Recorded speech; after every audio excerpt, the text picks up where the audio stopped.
The Republican Zone is brought to you by Drew Murray, a modern view from the Republican lens, covering local and national news, understanding that one size doesn't fit all when it comes to politics.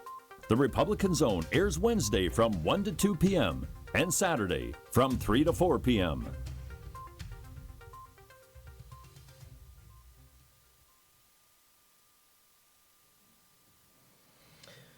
Good afternoon. You are listening to USULA Radio. My name is Drew Murray, and I am the host of the Republican Zone. I am here today with two special guests.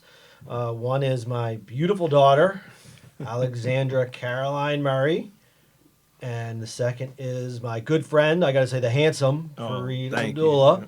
How are you? How are you, Drew? Right, so welcome, everyone. Thank you for coming, Fareed. So Fareed and I both ran for city council in the spring. Unfortunately, neither of us made it through, but we became friends. Yes. I am a Republican. I shouldn't say I was a Republican. I'm a Republican. Fareed is a Democrat. One thing I always tell people, I don't think we do enough of, we need to talk to people on both sides of the aisle. I think we argue too much on both sides of those aisles. We don't talk enough. Yes. I think we yell at people.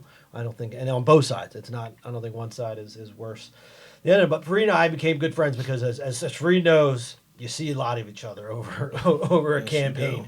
Yes, you do. There are at least 3 events a night, and this is leading up to the primary because most of the events in Philadelphia are, it's mostly Democrats. It's Absolutely. 8 to 1, so yes. Most of the events many of the events stop after the primary. But we had about, I'd say 3 events a night. Yes. On average, yes. and we're running all over the city. All over the city. Oh my goodness. Going from North Philadelphia to South Philadelphia. North, East, just all over. And and it's crazy. It's like there was one event that I remember in particular, and I forget what the name of it was, but it was on Henry Avenue, and it was during the day actually. Yes. So that's what was unique about it. And I know I was sitting in my boxers at home doing work, and all of a sudden I get a notification on my phone, and I'm like, what is this notification? I'm like, I don't remember signing up for an event. So I'm like, I'm just looking through all my notes. I'm like, sometimes you put an event on, you're like, I'll go get there if I can. Yes. Others are like, I will be there. So yes. I finally find the email. And I'm like, God, I said I would be there. So I jump in the car. I'm there. I got there before you. Yes. But I'm like huffing and puffing. I walk in. Justin Bernardinis is in there, and I'll be honest, it was a topic that I wasn't even. It wasn't my strong suit. Right? Yes. You have strong suits when you're running Absolutely. and you're in front of people. Absolutely. And so, but at one point, then Fareed comes in. Edwin Santana came in. Yes. So I'm talking, and I'll say it a lot. I'll say, Republicans and Democrats, we both have the same goals. Absolutely. We want safer neighborhoods. We want good schools. The biggest difference is, how do we get there? That's policy-wise. Yeah, exactly. Yes. So I said, so I made that comment, and then I said, I'm looking forward to working on city council with Fareed and Edwin Santana next year. And then Fareed gets in, and you got to imagine these are mostly Democrats sitting in front of us. Yes. So Fareed goes, you know what, Drew's a good guy, and come the general, most of you, all of you can vote for Drew because Republicans and Democrats really aren't running against each other. Yes. In this That's race. true. It's normally 2 Republicans, at least we thought at the Yes. time, were going to get by, and 5 Democrats are going to get through. And so, Fareed gave me a pitch. He's like, come November, hopefully, we all get past the primary, make sure you vote for Drew. And Edwin, I guess, felt the need to correct Fareed and say, well, you don't have to vote for a Republican. You can also vote for an independent. or another lesser party. Yes. Yeah. And so I looked at Edwin like, are you kidding me? Fareed's trying to help me out. Yes. Edwin, so I did it, and I laughed. I look at Edwin, I'm like, are you kidding me? And I said, I need to revise my statement. I said, I'm looking forward to working with Fareed Abdullah on city council next year. So so we all laughed, and then we ended up hanging. I guess that's kind of when we started getting to know each other a little better. I'd say for like an hour, and we're exhausted at this point. I know I was. Yes. It was probably late April, early May. It was definitely late April. Yeah. And we definitely were exhausted from running around. And of course, I've seen, I saw you many a times on the campaign trail, as you said, that, with 3 or 4 events in one night. And, for people who want to run for a citywide election, they may not know that it can be very exhausting. you know, you're going to end up getting probably a lot of tickets Yeah. because, you know, you're going to just get out the car and run into the event, and you're not even really concerned about where you're parked at because you're like, oh, I got to get to this event. But you meet some great people along the campaign trail. And as you said, it doesn't matter if you're Republican or Democrat. You know, we all want to see the city go to the highest level possible, but it's just how to get it there. No, absolutely. And the unique thing about that specific event was it was during the day. Normally we see each other, we're Yes. running to the next event, and Absolutely. sometimes they're different events. Yes. Because you know you can't go to every one. So you know we all three of us, Edwin, Fareed, and I, we didn't have necessarily. We were always had somewhere to go, but it Yeah. wasn't like we weren't running to get to the next event. So we Absolutely. hung out for like an hour. We just. It was like exhaustion, but we just laughed the whole time. So and we were able to eat some bagels. yeah, we and got some donuts, donuts, and, bagels, and, yes. and have some coffee. So yeah, for anyone who doesn't know, a city council at large race is absolutely exhausting. Oh, my Probably any goodness. race is exhausting, but when you're driving all over the city, Yes. it's incredible. It's Yes. incredibly difficult. Yes, it is. But it was fun. Unfortunately, we did not get by this. The first round, we did not get by the primary, but I think we're both looking at maybe a similar path Absolutely. coming up. So why don't you tell people, what's your next campaign? Gonna be? So I know, once the election was over, I took 2 days off to jump right back out there, and I was did consider, should I say, running for state representative, which I've been promoting for the past few months, of 198th Legislative Okay. District, which is in representing a small part of Germantown, Nicetown, Tioga, Logan, and Worcester. And it is a problematic district at this present time, as far as most of the communities are impoverished. You have some schools that are suffering. You have a lot of killings that are happening within that district. And I definitely, with my vision to see community change, I've been hitting the pavement on a consistent basis, from throwing job fairs, community events such as with the 14th Police District, the 39th Police District, town meetings, book bag giveaways, we did food giveaways, and then partnering up with a lot of the local bar owners in that district as well, who actually are a part of my team in navigating that community, just to bring awareness to a lot of the non-voters.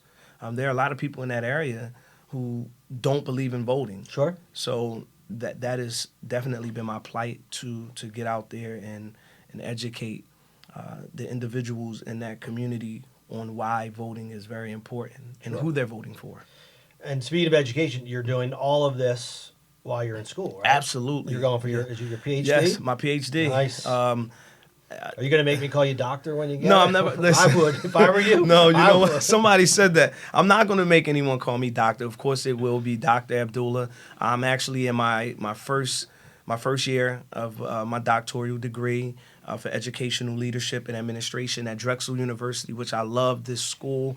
I can remember driving up and down Market Street and looking at the students off of Market Street working out in the gym facility, and I would always say, man, I want to work out in there, and I never really had an idea that. Is that why you went to Drexel, so you could work No, out? no, in you know that? that's a good one. I guess that was the beginning of me starting to take notice to it's an the awesome beautiful campus. Yeah, it's a absolutely beautiful campus. awesome campus.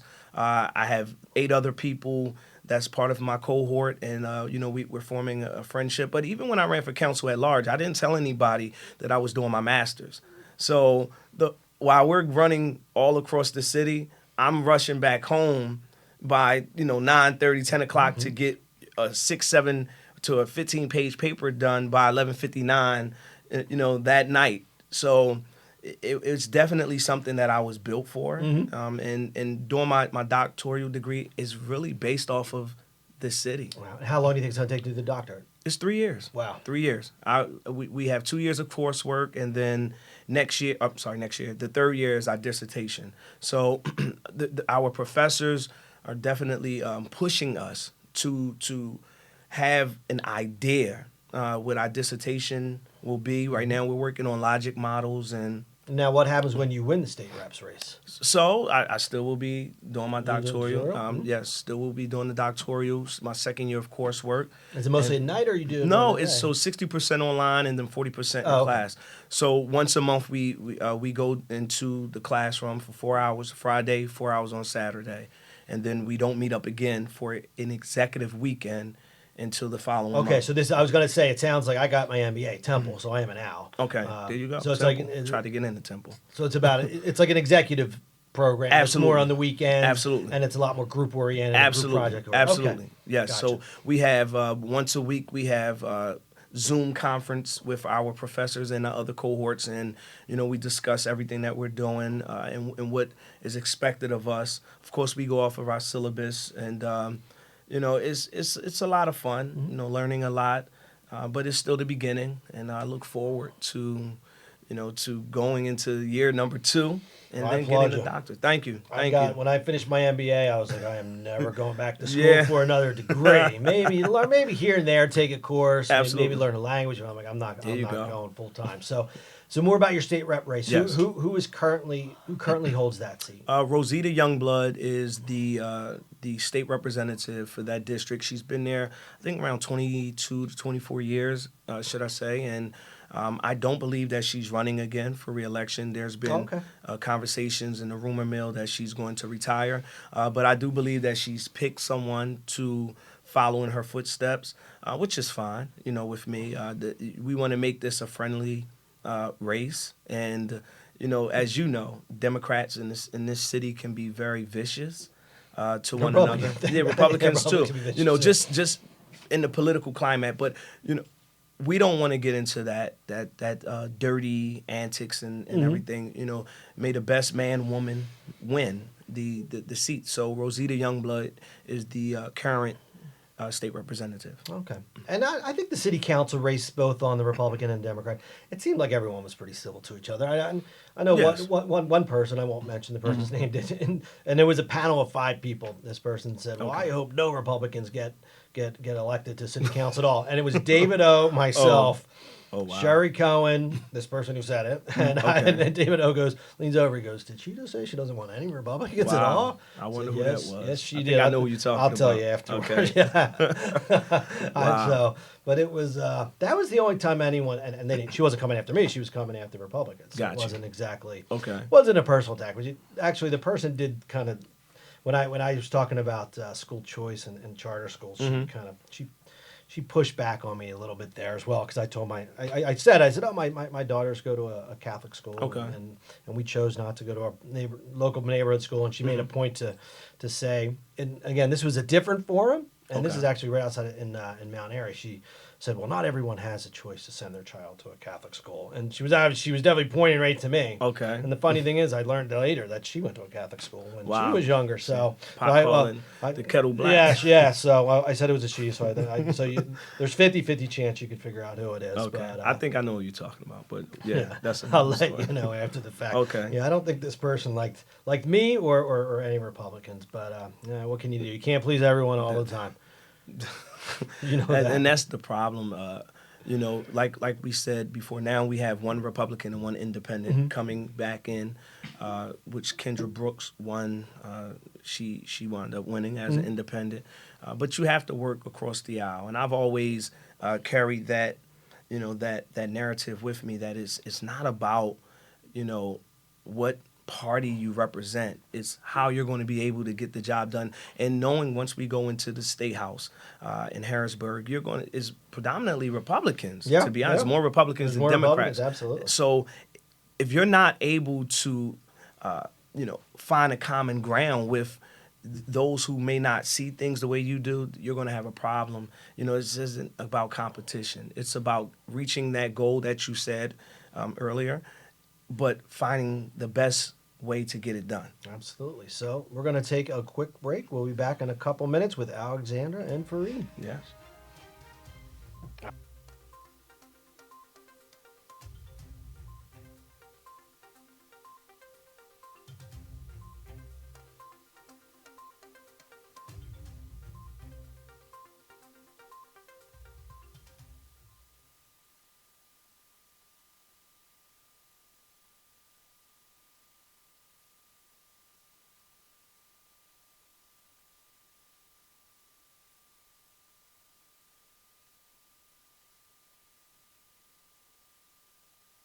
Think about saving the world.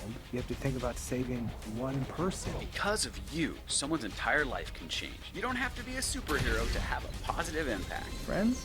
Friends.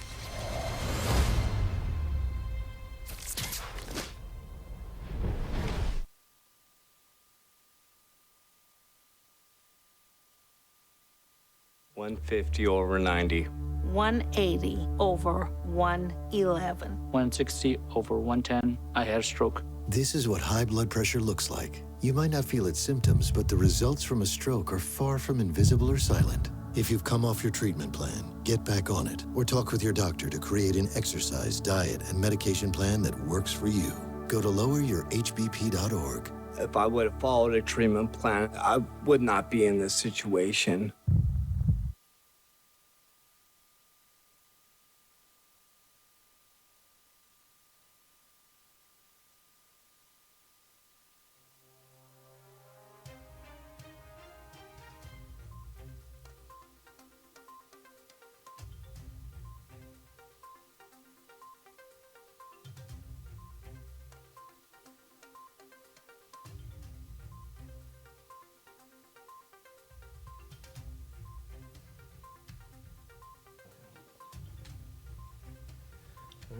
Welcome back. You were listening to Usula Radio. My name is Drew Murray, and I am the host of the Republican Zone. So I'm here with my friend Fareed Abdullah and my beautiful daughter, Alexandra Caroline Murray. Alexandra is very excited to be on the show today.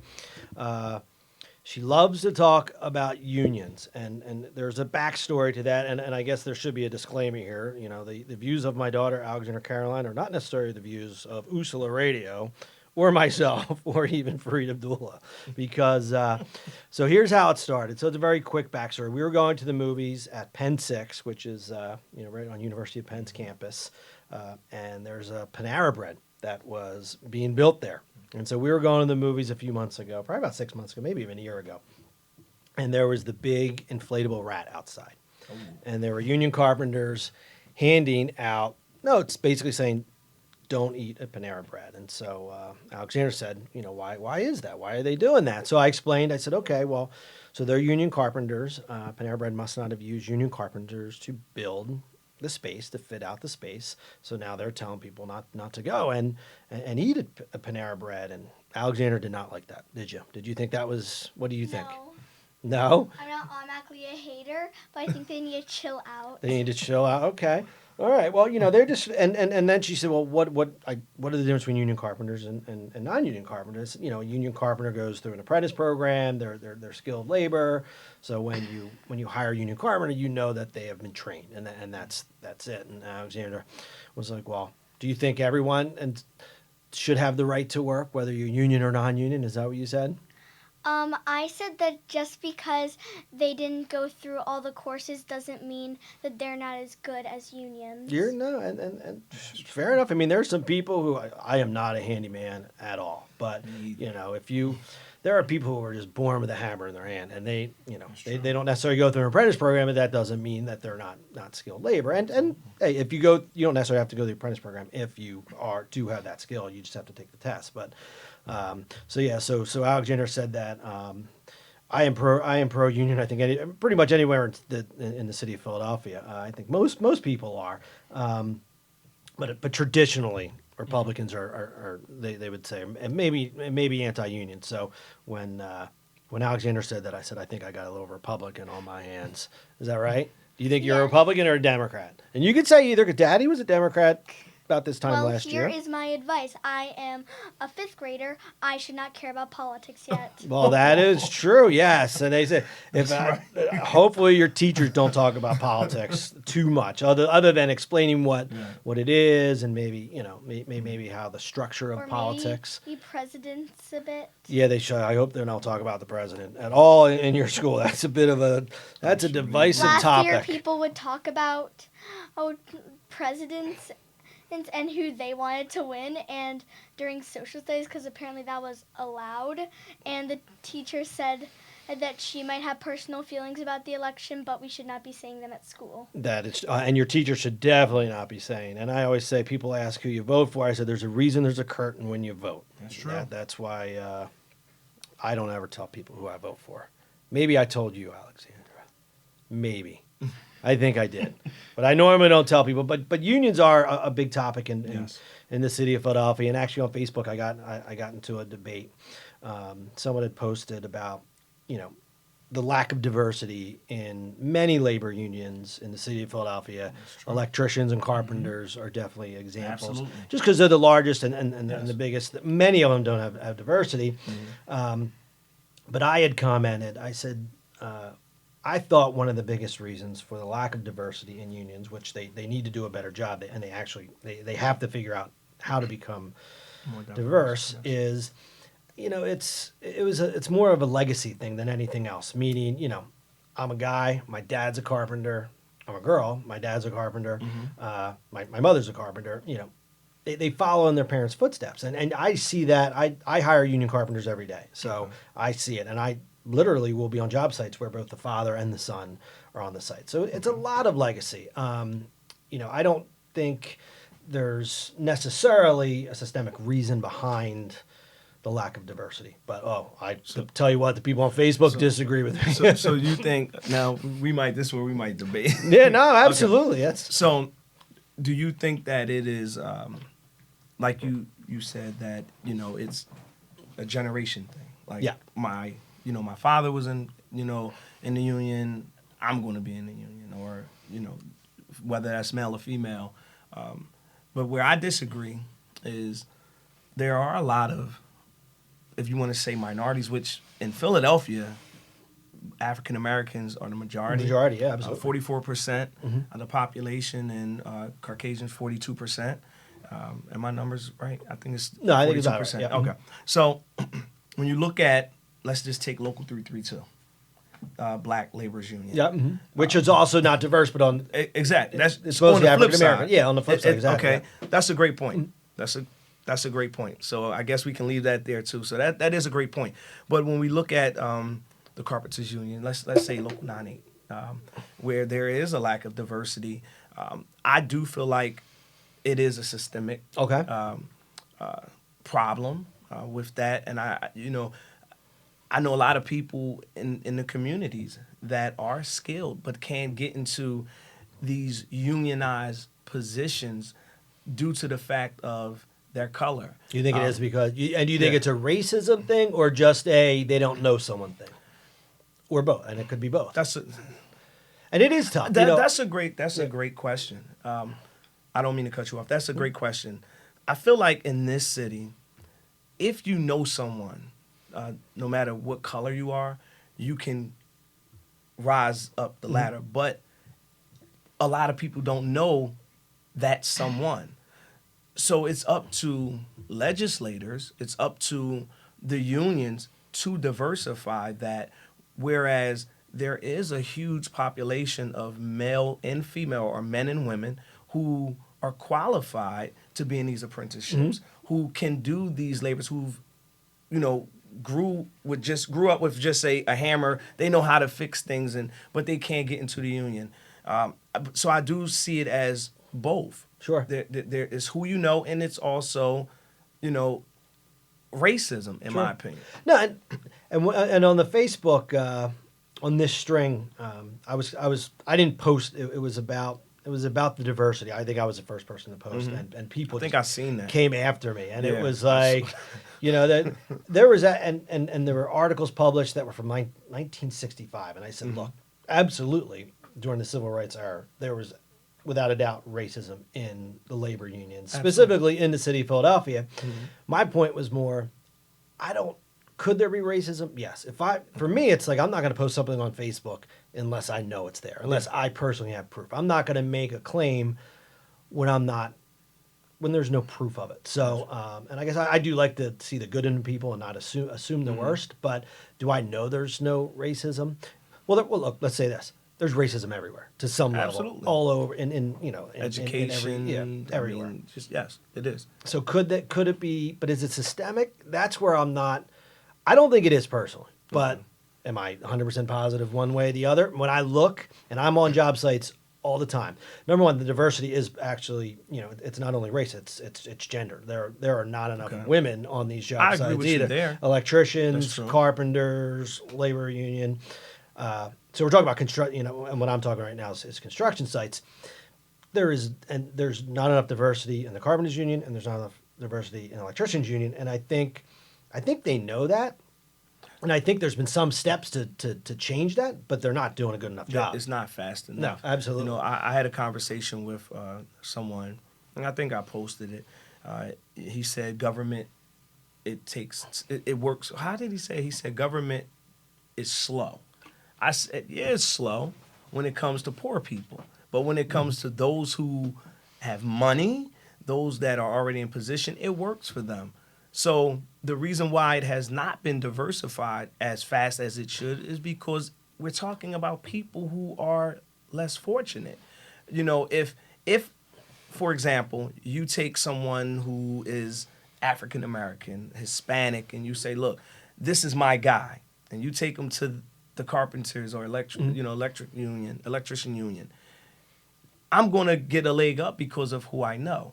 But can the average Joe Smo be able to do that? I don't think so. But even like to what your daughter said, which was very profound, she says that just because a person is not in the union doesn't mean that they cannot, do the work. But we know that the union is protection. So if you know that you can bring someone in, and Philadelphia is run by unions. I mean, that's where the money's at. So why not put more minorities in there faster? But I also blame that on legislators. Because if you're giving contracts to these unions, there needs to be stipulations on how many individuals of color are able to get these jobs as well. And they've done that a little bit, like on the rebuild program. We'll talk about the soda tax a little bit later, but on the rebuild program, there are quotas that the people who are hired, both as the owners and who they hire, that have to have a percentage of minority representation. Who's enforcing it though? Who's No, I think they are. I think on the rebuild program they are. Now it's early. I mean, the rebuild program has only been around for a year, so they're just getting shovels in the ground now. So I think it is. I talked to Council President Clark about it, and I think they will absolutely, without a doubt, make sure that happens. So and again, we'll see. And I'm not a huge fan of legislating forced diversity, but my opinion is, my opinion is, if the union carpenters, the union electricians, if they don't get it done sooner rather than later, or at least we don't see a level of improvement, but then maybe it does have to be done legislatively. And the one fair thing to say that, the labor union is not diverse either. Unfortunately, it's also the lowest paid of the trades. So, absolutely. So even if it is not diverse, they're still not the higher paying jobs. And I know we're moving along, and I just want to touch up on Local 332 not being diversified. It's almost that thing of, well, we'll give them something. They got that. I hear they got that, so who cares? We gave them something. You hire your own people, and that's how I look at it. Is you hire your own people. We gave you something. The higher ups are making the money, but we're giving you guys the scraps, and that's why I said that it's systemic. And one thing that actually on this string that I referred to before, one thing I said, look, I don't think we should mandate that any union should have to hire citizens of Philadelphia, but maybe there should be a level of, they get some right of first refusal, some level of preference, because then it'll happen naturally. You said African Americans make up 44% of the population. If you are pulling from that population, you're going to become diversified naturally. And that's why I disagree again, which I'm glad we're able to disagree, to disagree. I do believe that Philadelphians get first dibs on everything. Philadelphians, but it's not a mandate. No, it should be Maybe mandated. It should be mandated. Yeah, the only think problem I see there is, what about these guys and gals who have been carpenters their whole lives? And I'll be honest with you, the carpenter union feels like most of the guys I get, my two full-time guys do live in Jersey. A lot of the guys you get out of the hall, a lot of times, you'll grab guys out of the hall when we needed a bigger crew. A large percentage of those guys come from New Jersey as well. Yes. So I'd like to see more in the city, because it'll be better, obviously, for the city of Philadelphia. It will. But Tax I don't think, base, everything. I don't know if you could tell Communities. people, hey, you live in Jersey, I mean, we don't even do it with police officers anymore. Hey, you live in Jersey, you can't be a union carpenter anymore, at least not in the city of Philadelphia. So, And I think that's what's hurting the city. Yeah. But no, I absolutely agree. We need more union carpenters, more union electricians to come from the city of Philadelphia. I So agree with that. we're up on our second break. We'll be back in a few minutes. You're listening to Usula Radio.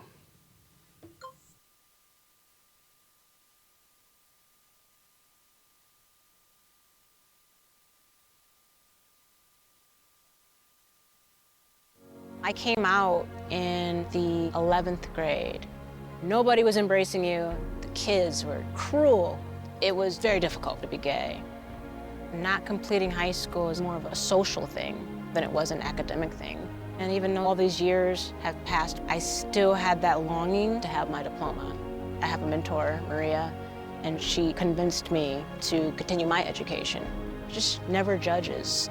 She's a true role model.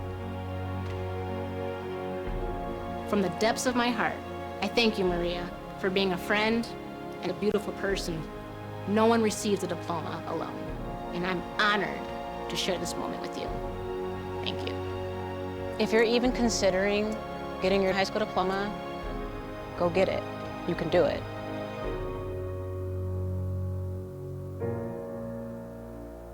Find free adult education classes near you at finishyourdiploma.org.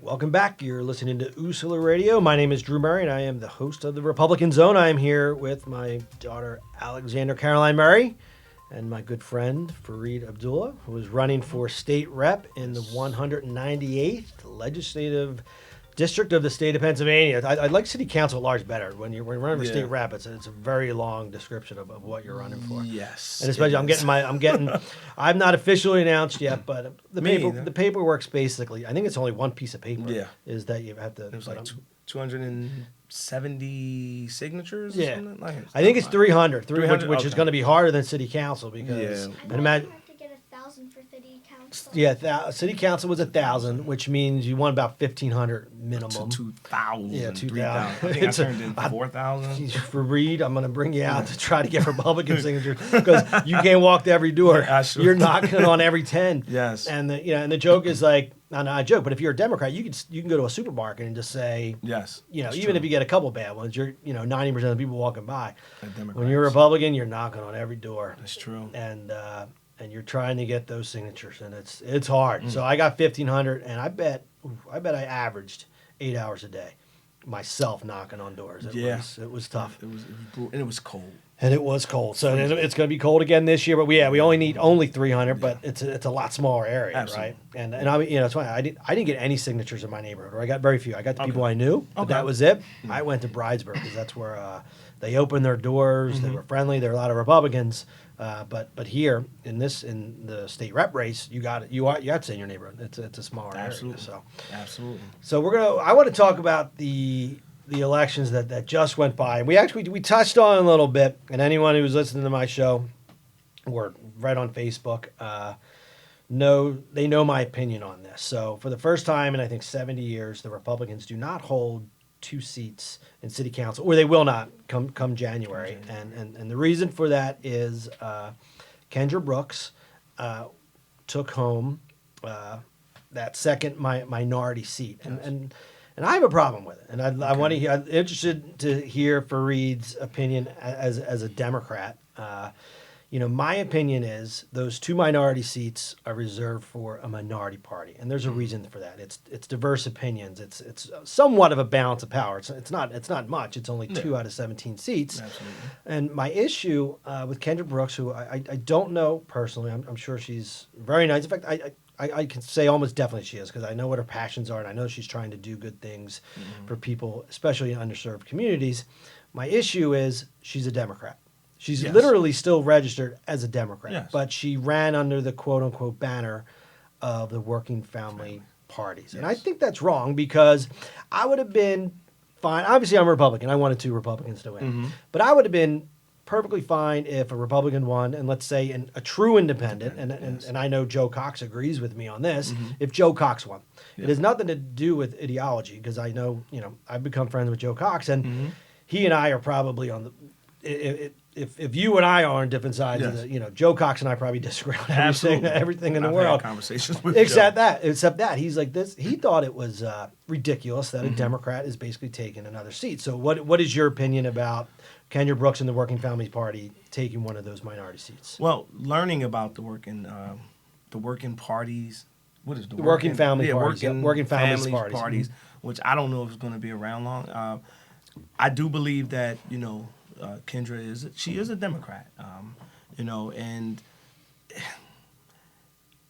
it almost appears as if if you read we can talk about this because the Democrat Party did not support her really, maybe not the party. Certain people out of the party supported her, which caused some confusion with the party. I mean, we already know Bob Brady came out and said something publicly, so he's the chairman of the party, of the Democratic Party.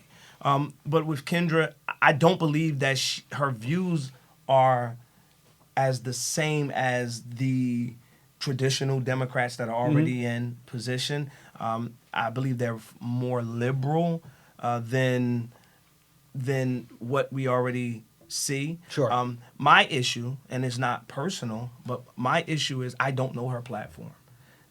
And I don't think anybody does, and that's come up actually. Yeah, I don't know her platform. I've talked to her several times. We've never talked about her platform.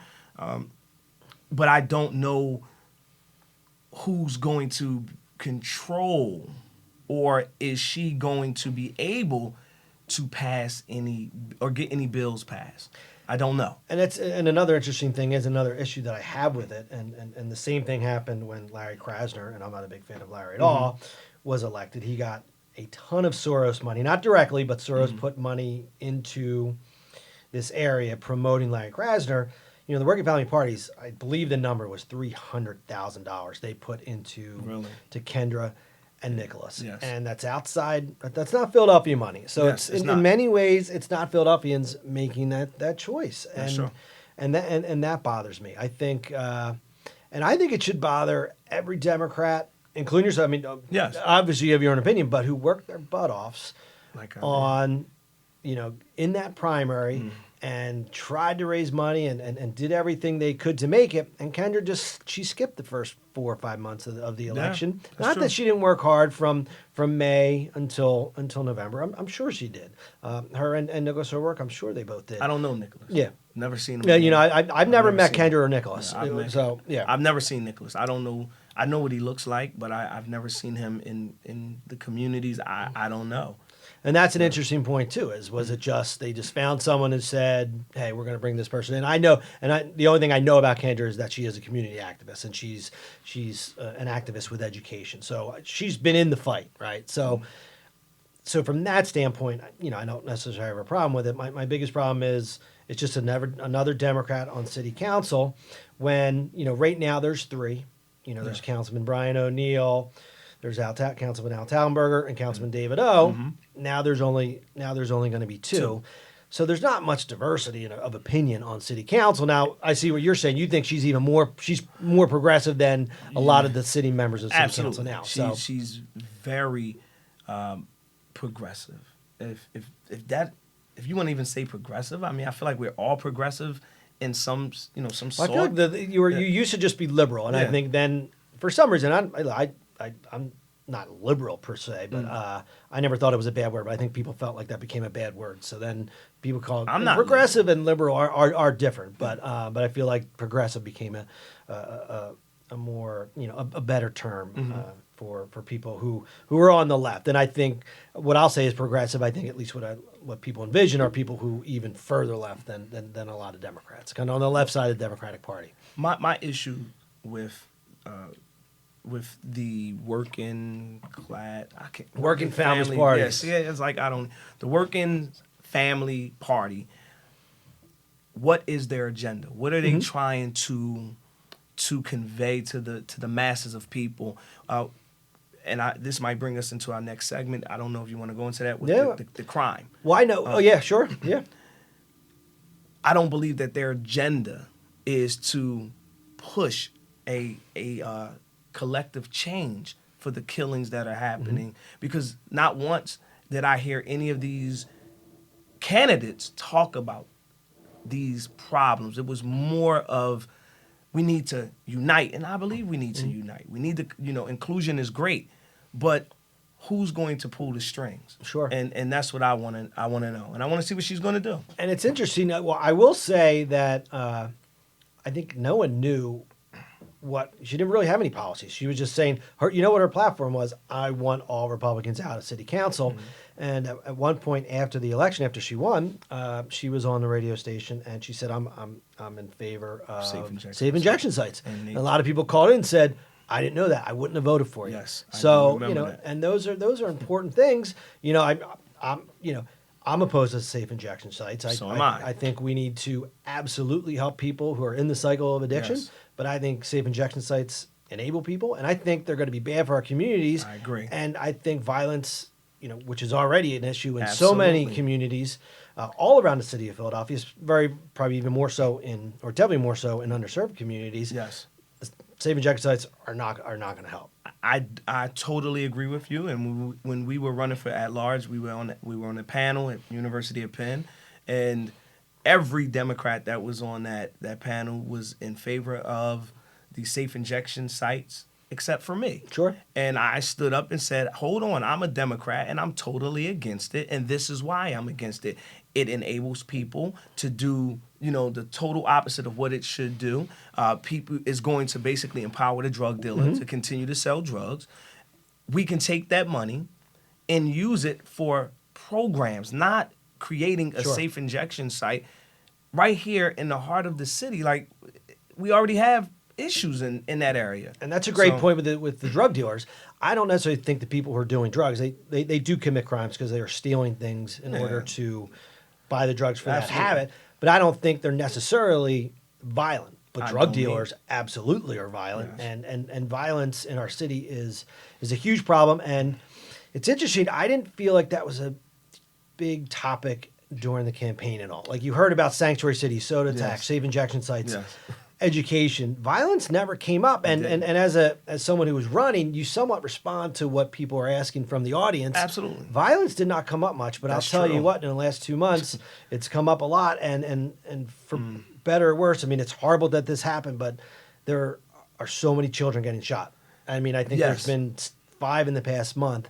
And it's horrible, but it's even more. No, I think you might be right, and it's absolutely horrible. Yes. I always say we need to take care of those who can't take care of themselves, and children are absolutely high on that list, and we're not taking care of our own children at this point. It's not just children.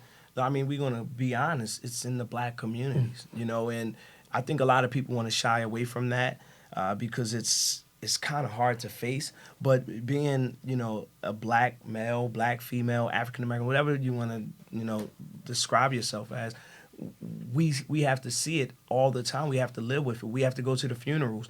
And, it seems as if no one has an answer. The mayor, he gets up and speak, when there's a horrible death, like a child, but, when it's just teenagers or young adults killing each other, we don't hear anything. We don't, we have groups of men who are marching, but the marching is not going to change it.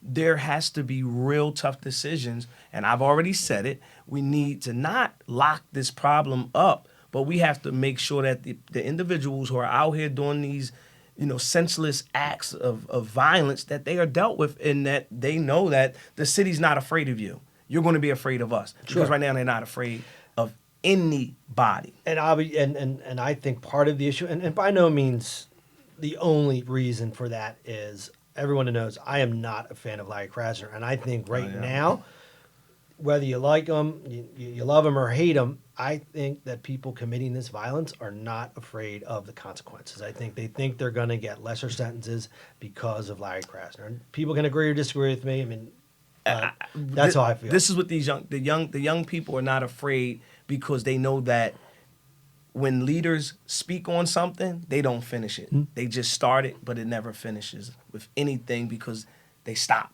It loses intensity. All right, we're going to take another break. We'll be back in a couple of minutes with Fareed and Alexandra. I came out in the 11th grade. Nobody was embracing you. The kids were cruel. It was very difficult to be gay. Not completing high school is more of a social thing than it was an academic thing. And even though all these years have passed, I still had that longing to have my diploma. I have a mentor, Maria, and she convinced me to continue my education. Just never judges. She's a true role model. From the depths of my heart, I thank you, Maria, for being a friend and a beautiful person.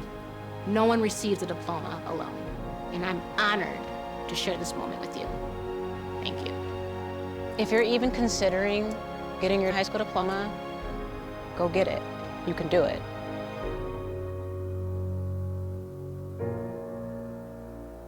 Find free adult education classes near you at finishyourdiploma.org.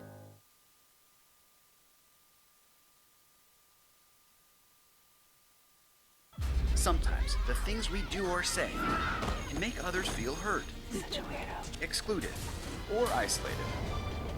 Everything you say and do creates an impact. How am I supposed to save the whole world? You can't think about saving the world.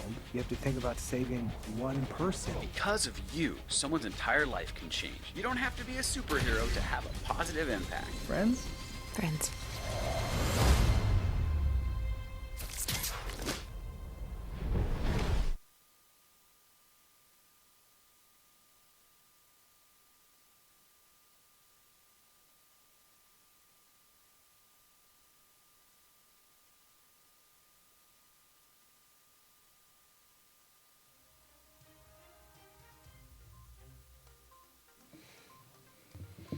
Welcome back. You're listening to Usula Radio. My name is Drew Murray, and I'm the host of the Republican Zone. I'm here with my friend Fareed and my daughter Alexandra, who's made some great points about union carpenters and labor unions. And we were talking about violence. And what else? What else did you say? They need to take a chill pill. Chill pill. Okay. That is once again, we must state that the views of Alexandra Caroline Murray are not necessarily the views of Usula Radio or their host, Drew Murray. Especially if my union carpenters who are working for me today, if they're listening, they're gonna get angry at me. I got a couple guys who are at Lockheed Martin in New Jersey, some carpenters working for me. So we're talking about violence, and the answer to the violence in Philadelphia is that there's not an easy answer. There's probably many things. You know, the first thing people are going to point to are guns. What can we do about the guns in the city? And you know, my view on this is probably considered a moderate one. Personally, I don't like guns. I don't want guns in my house. But I do believe in the Second Amendment. Me too. And I believe people should be able to purchase guns based on the Second Amendment.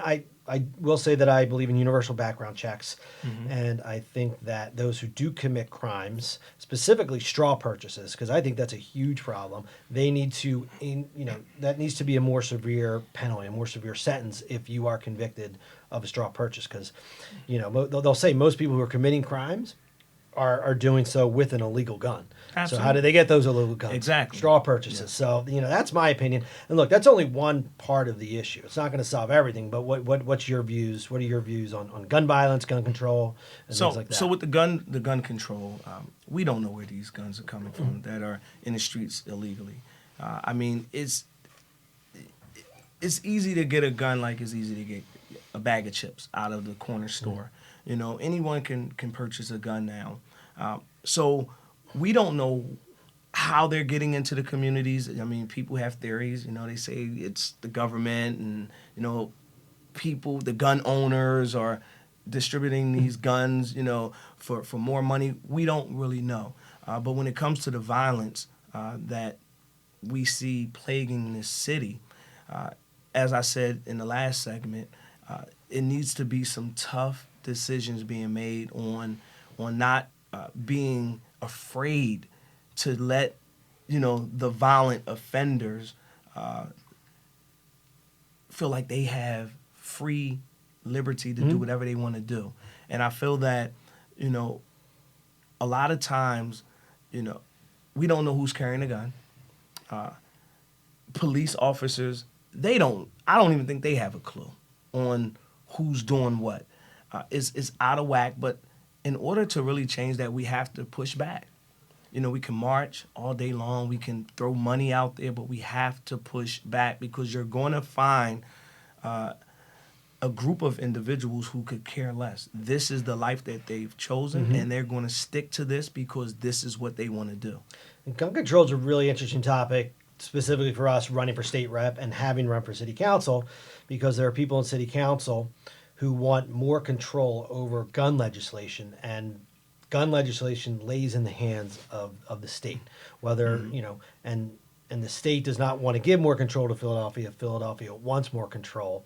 And I've talked to people on both sides of this. I personally think Philadelphia should have a little more control of the laws and of gun laws. But those of us, those who are big time supporters of the Second Amendment, say, I don't trust the city of Philadelphia to regulate my guns, so they don't want the city to have more control. And it's a really interesting topic because I would say, yeah, let cities like Philadelphia and Pittsburgh, the larger cities, because the city of Philadelphia is different than Lancaster, Pennsylvania. And so we should be able to regulate or do something about the gun laws to help our city because we are plagued with violence. But, I don't know if the state will ever allow that. And as state reps, that we would have obviously a say in that. Absolutely. I don't know. I don't know if I trust giving that, that power over to the city either.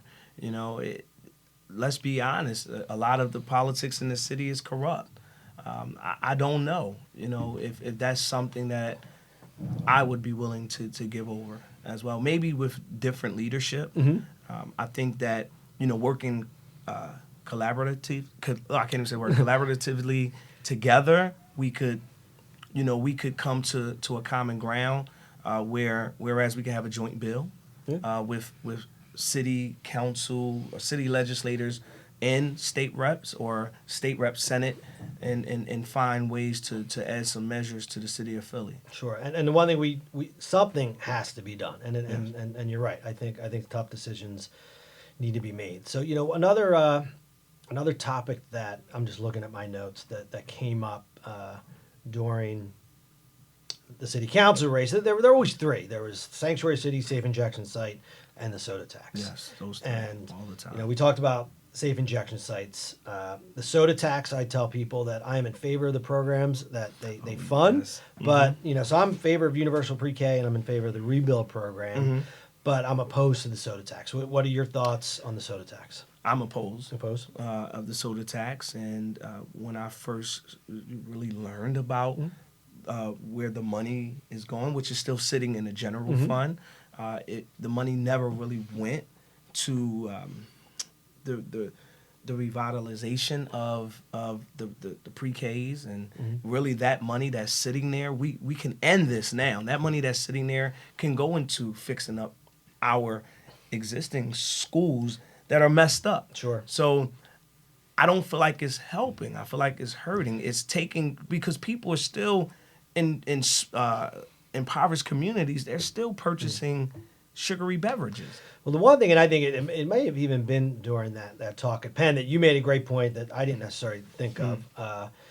You said it's supposed to be serving, for the most part. I mean, the money is meant to go all over the city of Philadelphia as far as the rebuild program. But more than any other area, it's meant to help underserved communities.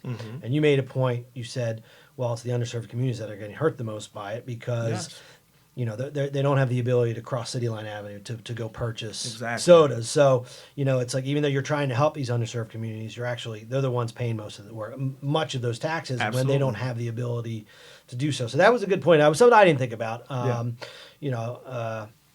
something that should be thought about because you're trying to help these communities and you're actually hurting them. One thing I will say, and a lot of people do say, well, the general fund is still holding a lot of the money. The biggest reason for that, and I know this because my park that I run, Cox Park, is we're still in the planning phases. So a lot of the reason that the money hasn't been spent yet and why it's sitting in the general fund is because the shovels haven't hit the ground yet. It takes about a year to plan these parks. That's one of the reasons that I do tell people. It's sitting there because the money just hasn't been spent yet. it's been allocated. Like if for example my park is $1 million to renovate, we probably only spent $50,000 so far in design. So okay, so what are we at? Over 400 million in the general fund? That's a lot of money. Yeah. That money needs to be spent like now. And I bet a lot of it is allocated. So meaning the funds are there and it's saying, okay, and I don't know the exact number, but let's say it's 300 million are already allocated to parks or maybe Universal K locations that haven't opened yet. So that's my understanding of it. Obviously, I'm not in city council, so we'll wait and see. Yeah. We'll wait and see. I mean, we'll wait and see. Let's give it another year, but at the end of the day, I mean, these communities are still suffering. Yep. How about the asbestos that's in the schools? And that's another huge, we're going to have you back on just to talk about that issue alone. But Fareed, thank you very much. Thank you, Drew. Good luck in your run for state rep of the 198th Legislative District. Thank you, Alexander Caroline Murray. Alexander. I love you. You're my baby. Yes. Very bright. You're listening to Noosa Radio, and thank you for listening.